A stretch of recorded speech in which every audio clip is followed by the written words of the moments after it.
Welcome to the Versa Business Tips Podcast. I'm your host, founder, and CEO of Versa Business Systems, Shaheen Masloum. We are with an awesome guest today, Cody Collins. He's the owner of Shore Outdoor Living, built some ridiculously cool pools, has a really awesome job. Great business, been in business for a while. And man, I'm glad that you could join, and I'm looking forward to chopping it up with you, man. Yeah, for sure. So, for those out there that don't know you, we obviously go way back to high school, and then lots changed since there. So, tell people about, who you are and what you do. Cody, owner of Shore Outdoor Living. We've been blessed to be where we're at today. I started out with my family. My family was in the irrigation service and install side of the business. Back in high school, it was like my weekend job. And as I got through college, I learned the service side of stuff with my grandfather. And then I got with my uncle, and we learned, my uncle did septics, pools, hardscaping, irrigation installs, mostly in the Salisbury, a little bit down to the beach, way before the beach became what it is now. Wow. I had no idea your family had been in that industry for a while. Huh. So that's why I grew up in the industry. And then, man, irrigation's great. We still do a little bit of it. We do most of our stuff's commercial. We do irrigation, but man, I welded for 7 years as a foreman over at a company in Laurel.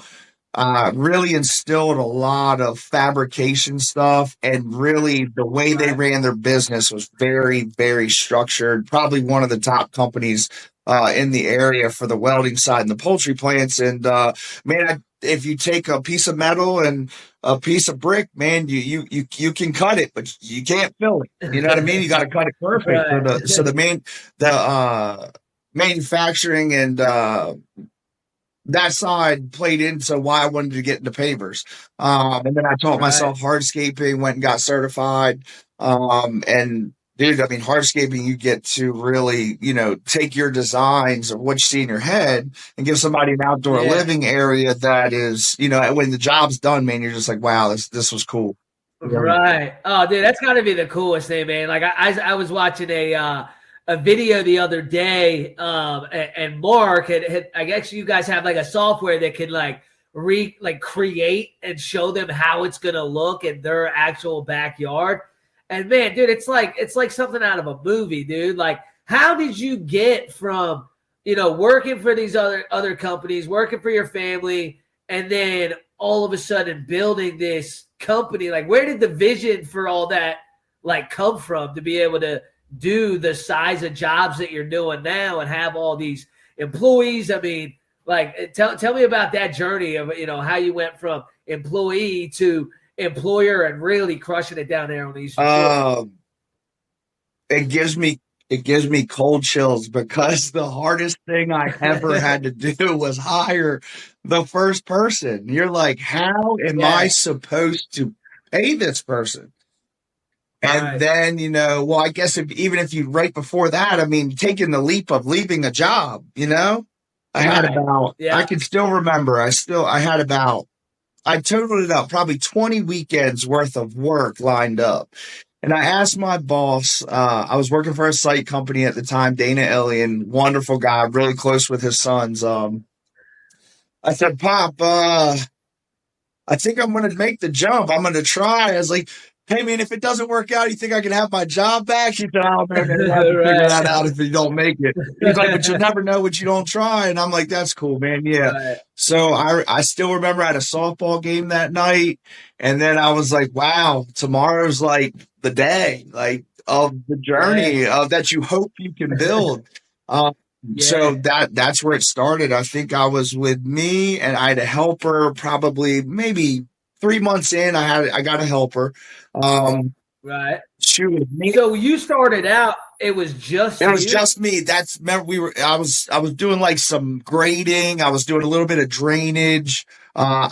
So my old boss that I used to work for at the welding company, he had just built a big home. I went out there, did all his grading. I did all his irrigation. I did all the drainage, irrigation, grading, and I think we did some seeding and stuff out there and spreading topsoil and some odd men's things. But I mean, it was about 3 months worth of work. And Wow. I just saved money, man, saved money. And I had another job that was a paver job and it happened to be in the development. And before you know it, it's 10 jobs in that development. But Right. you're talking back when, dude, I mean, we were laying for half of what I'm charging now. I mean, when you don't have overhead, you work for yourself. Right. You're not paying anything out because you're physically working. Right. So I don't know, man. Look, I've always sunk a lot of money back into the company, and I believe that's 100% the reason where I'm at. Oh yeah, 100%. You have to. Like it's funny. So with my company, and I told my fiance this. I wanted to ask her to marry me a year and a half before I did, but I knew once we got married, I would no longer be able to dump 100% of my money into the company. Right? I'd have to put some in for us and for our lives and and things like that. So I was like, man, let me hold off a little bit. Like right now, I want to be 100% into the company, dude. That's the same thing that I did, man. Like I haven't taken a penny for myself, like other than like buying a car or like, a couple of vacations, which I end up working on anyway. You know what I mean? Like I haven't really bought myself anything. It's all been business related, right? Like I'll turn a trip into a business trip. You know what I mean? Like it's just the way you got to do it. Yeah, man, you got to do it that way. The first 5 to 10 years, and I truly believe the businesses that don't make it is because after they see some success, they start pulling money out. They start pulling money out. They start blowing it instead of putting it back into the company to really grow something great. Because if you're not growing, you're dying, you're stagnant. You don't. Correct. Now, to touch on that though, once you feel that little bit of money, look, let's throw a little bit of real numbers into it. Back then, 2015, I think I might have been making maybe $500-600 a week, right? You can make that in a day, right? So you're like, oh shit, man, I'm gonna go do some stuff over here, and you put yourself in a situation where you're like, oh my gosh, man, why did I do that? And now I don't have the money for this, but I got fortunate and bailed myself out of some situations, but dude, right away it taught me, dude, you still can't. 100%. Like I think everybody has to. I think everybody has to learn that lesson the hard way. Because we could tell people all day long, like, hey, do this, do this, do this. But dude, I did the same thing. Like in 2020 during COVID, I made over $1 million in 2 months.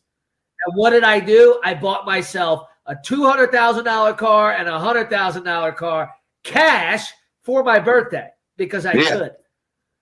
And it was stupid. I mean, I ended up getting rid of them, after a few months and, like whatever, but it was dumb. Like I lost 40 grand that I could have put into the business. And a year later I needed, you know what I mean? And so, yeah, man, we went on a spending spree. We bought this and that. And don't worry, we got these jobs coming in and you buy the brand new truck instead of the used one. Bought a brand new $80,000 truck, put $20,000 worth of lift and rims on it, and this guy just kept wanting to buy it from me, and I was like, until a point in life where what's that thing doing for me? I said, take it.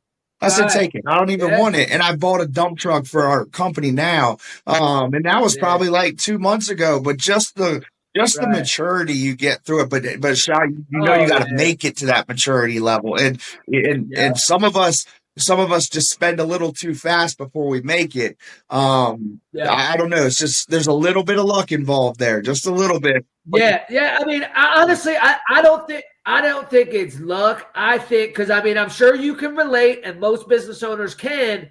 You've put yourself in some situations with the business where you're not sure how you're going to make it the next week, right? Yes. I mean, I know it's happened multiple times over the last 8 years. It has for me. I'm sure it has for you and every other business owner out there. But what we did is we didn't give up. We figured it out. No matter what, we figured it out. We might have been stressed as hell, like, man, I don't know how I'm going to cover payroll next week, but we always figured it out. And I think that's the big difference between those that make it and those that don't. Because I honestly believe you are one more try away from succeeding versus failing, right? The people that fail, if they would have just tried one more time or just a little bit harder, they would have got through and they would have succeeded. Right. I honestly believe that. So if you don't at least, I know they're calculated risks, right? If you don't take those calculated risks, what do you think growth is? That is just dropped in your lap? I mean, don't get it wrong. Sometimes certain jobs come and it's like, right. So sometimes certain things come, you're like, oh my God, thank you. And it allows you to do that. Or you go out there and you make it happen, advertising, the way you represent your company, and you get it yourself. But I mean, there's times where either you give up or you figure it out, like you said. And most of us that are successful figure it out. Yeah, dude, 100%, man. And I was thinking about it the other day. So, like, recently we've had I'll just say it, man, $1 billion deal that we've been working on, and it's now transformed into 12 billion. And I was thinking, I'm like, why did this like, man, I am so lucky. Like, this is a dream come true for really anybody in our industry, right? And one of my employees reminded me, they're like, this didn't just happen, right? Like, if we didn't have the reputation that we had, if we didn't have so many clients, if we weren't putting out all this content, if we weren't having all these people say all these great things about us, and we hadn't put in all that work and gone through those hard times and, do things the way that we do them, that opportunity would have never came along. You know what I mean? So it's like, it's a little bit of luck, but like, I feel like we create our own luck, period, right? Like, we were talking before we started the episode about employees, right? And we were also talking about recovery, right? Like, my best employee is a recovered addict, and I took a risk on her when I first hired her. She was only 2 or 3 months sober. She's now 5 or 6 years sober, right? But had I not done that, I know for a fact my company would not still be here. So people, risks, never giving up. I mean, all those things go hand in hand together, man. So Cody, you, over the last 8 years, you went from a one-man company doing small jobs, back-to-back jobs, to now you got multiple jobs running at the same time. You're doing some huge baller stuff, that you see on TV. Yeah. How many employees you guys got now? We're up to 14 now. Okay. Yeah. And so how has, so you hired your first helper. How did you go how do you figure out the right hires? Like, what are some of the things that you do to hope that you got the right person? Well, if you take, when you have one guy and you just have somebody's or a couple people that'll just show up to work every day and if one of them's competent enough to understand laying things out, elevations, understanding a laser, even running a piece of equipment, you're lucky, right? And because you got to have some laborers, and I say that with most respect to the world. Some of my best guys are laborers, and I'm beyond thankful for them. I've retained a bunch of them for one of my employees did just leave. He bettered himself. I think he's trying to work for himself. He was my first guy that really was with me, that took it to the next level. And I always told him, I said, man, if you're ever going to better yourself, I support you. 100%. Dude, I'm the same way. I think there's nothing better than your employee leaving you to start their own company, man. Like, so, it sucks. Yeah, it's kind of a little blow, but it's awesome, man. Like, them working with you allowed them to gain so much knowledge, so much confidence from you as a business owner that now they can go on and grow their thing and do their thing. Now, as long as they're not coming and taking clients, dude, I'm all for it, man. I love that. I think it's great. So as we got more along, I had the same crew for almost 5 years, man. To have that happen is Wow. insane in our world. Our world's a big Yeah. time. Oh. I Oh believe yeah. I pay very good for our industry. Some of my buddies, I'm very close with several business owners that do several $1 million a year. Right. And they're like, "You're crazy for what you pay," and I'm just like, "Look, man, I just believe that we should all." There's a guy, I won't say who because whatever, but they said hire the best and pay him the best. Um, 100%. that's kind of the motto I've lived. I understand there's profit margins, but look, man, you can build them profit margins. You can still I built my own Excel exactly. spreadsheet for all of everything. It factors in all my expenses, my overhead, and my employees. And are we the cheapest? Not even close. Are we in the middle? Probably not. Right. We're towards the high end, but we're trusted. We have an office. We have nice Right. vehicles. We have every piece of equipment you could ever want to do the job. And we present ourselves and everybody has uniforms and we show up Right. like a In a real professional business. Yeah. manner. So the Yeah. hiring Yeah. thing is I was fortunate to have a guy named Mark Frostrom. You're talking about 30 years of experience, a guy that Oh can yeah. He's a custom monster, carve with the man. best of them around here. Oh And yeah. you're talking about somebody I don't have to babysit, right? Yeah. And then I just recently got Nick Lito, who is, I mean, 17 years in the industry, been doing it since he was 17. Wow. Attention to detail, man. It's so good. Right. And then Joey Hunt's my construction manager. He's comes from a big custom home building world. He takes care of our outdoor pavilions, pergolas, custom kitchens, Right. all that stuff. And So you've got an all-star yeah, team over there, man. Like how other than paying them good, because I'm the same way, man. Like so when I first started the business, for the first 3 months, I had a kind of a partner as more of an investor. And he's like, dude, you're crazy. You shouldn't give them the opportunity to make $500K in a year. I'm like, why right, not? If I'm going to make $1 million off of their work, why should they not be able to make $500K? right.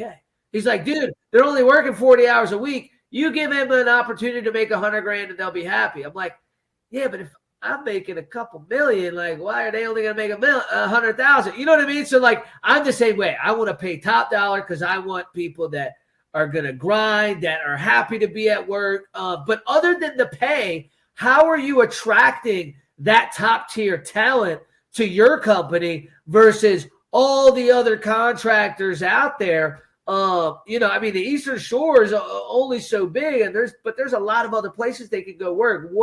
Why do they come to you other than the pay? Because they could probably negotiate someone else to pay the same.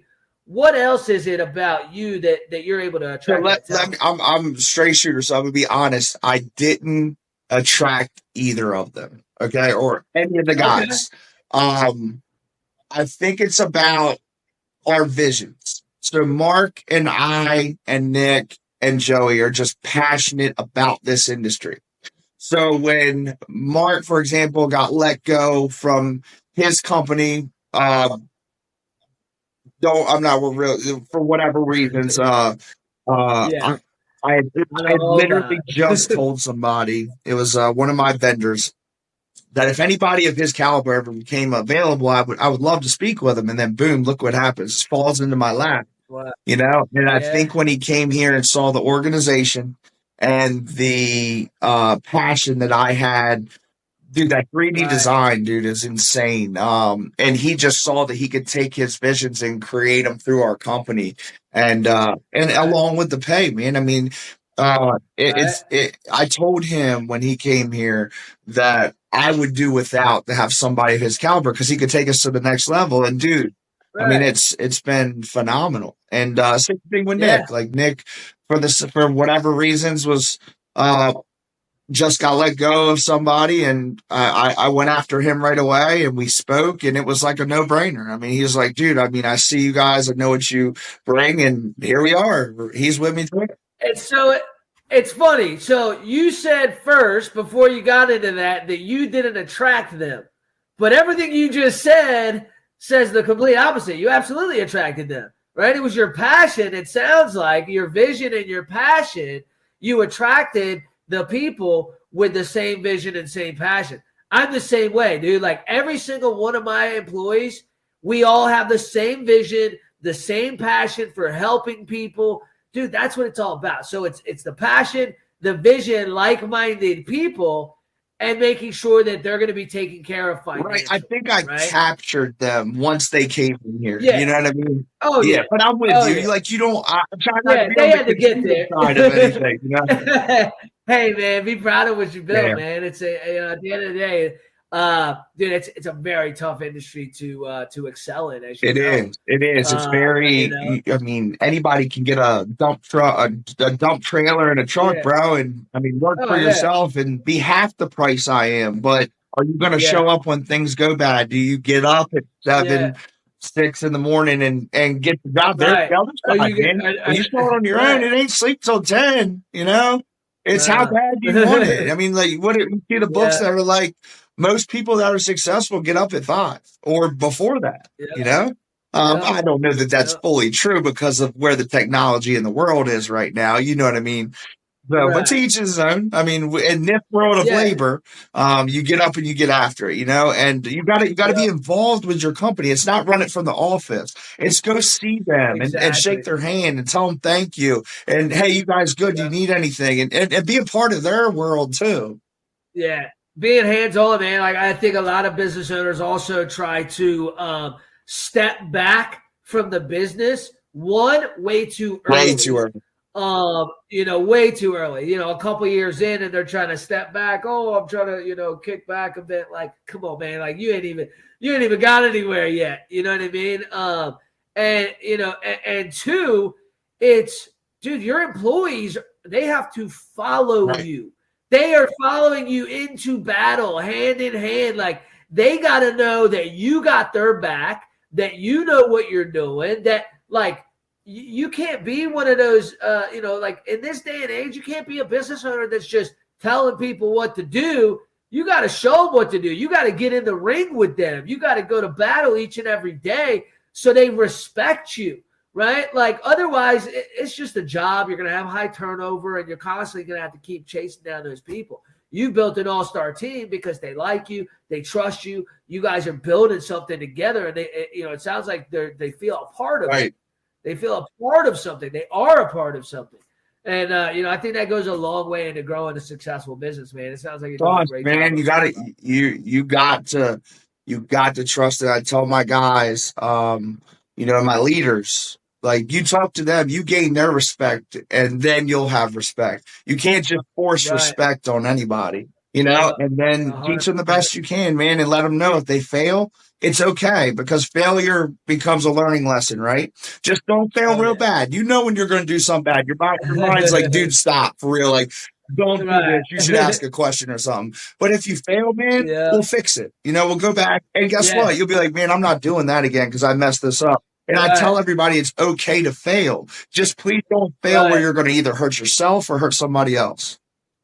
Right. Or keep making the same mistakes. I tell my guys all the time, like, look, if you're not sure about something, come to me.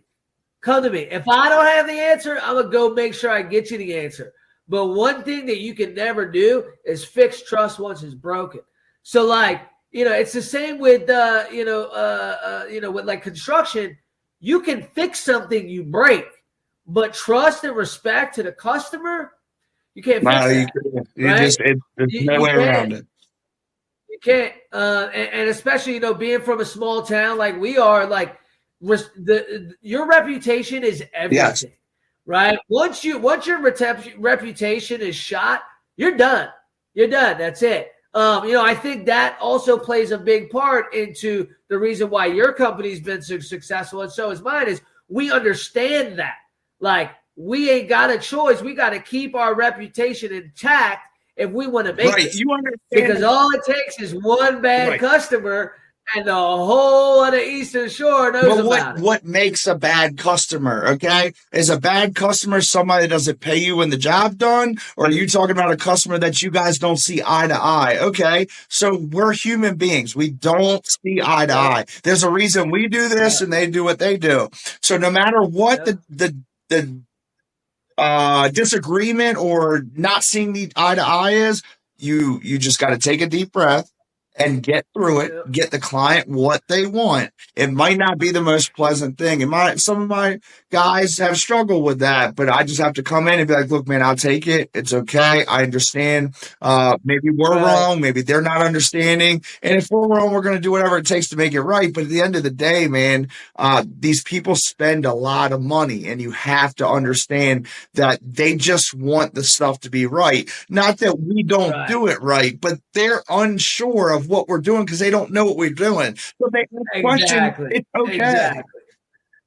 Yeah, 100%, man. Like at the end of the day, you guys are the experts. If we all knew how to do what you guys do, we wouldn't need companies like you. You know what I mean?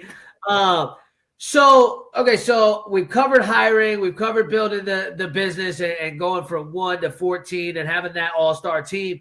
So now you as an owner, so from my understanding, you've gone through, you've been sober, what, 9 years? 9 years the 15th of next month. Yeah, 16th of next month. So you've been in business for 8, been sober for 9. I started the company out of the recovery house. That's awesome. So how did you, like, what was kind of the turning point where you're like, all right, enough's enough, time to get serious, sobered up, and build the weirdest reason. I literally got a letter.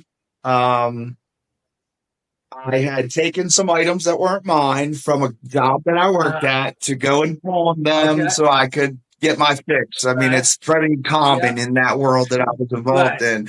And I got a letter saying, hey, you've got 3 felonies and 2 misdemeanors. Here's your must appear. You're facing 5 years. And I'm like, okay, I don't want to withdraw in jail. It's the worst thing ever. Seriously. So I went to rehab, kicking and screaming. I just laid there. I did not want to get clean. I was just going to get through the court case and do what I had to do. And I was like going back to what I was doing. And Cheyenne, I don't know, man, something in there just clicked. And I was like, you know what, man, you need to try to make the best of this that you can. And I don't know what hit me. But it's here we are. It worked. That's great, man. That's awesome, bro. I didn't understand a whole lot about being an addict and sobriety and all that until I hired my my number one employee, and she never could ever possibly do it. It takes over your body, your mind, your spirit. It's not you at all. It's wild. It's wild. Yeah, it's like a completely different person. So now with owning a business, right? So there's times that are stressful, man. Like what are some of the things that you do to relieve that stress and to, when you're having a bad day, like, a lot of people, they go have a couple beers and, they go get drunk or they go get high or whatever. It's very common with entrepreneurs. What are some healthy ways that you get through those tough days and those tough times? I guess you're like, the right answer would be my kids. But we had times before kids, right? Yeah. I play and travel the country. Like when we saw each other that day in the airport, randomly I travel. I am fortunate enough to be able. I'm still traveling, playing at the highest level of slow pitch softball, which might be funny to some people, but it's the same thing as cornhole or whatever you get into. It's my hobby. Right. Yeah. I know so many people that just do it locally in their town. You're traveling the country. That's 4 weekends in a row. I'm going to Georgia, North Carolina, Virginia Beach, Louisiana. So I'm starting this weekend. But dude, I mean, that's my release, on the other side, man, I guess I just learned to deal with stuff on my own. I really don't talk to anybody about it, which is probably not a good thing and not something I would suggest to people. But man, I'll come and get on this computer, man, and just start designing stuff, or I'll go take some BP into a net.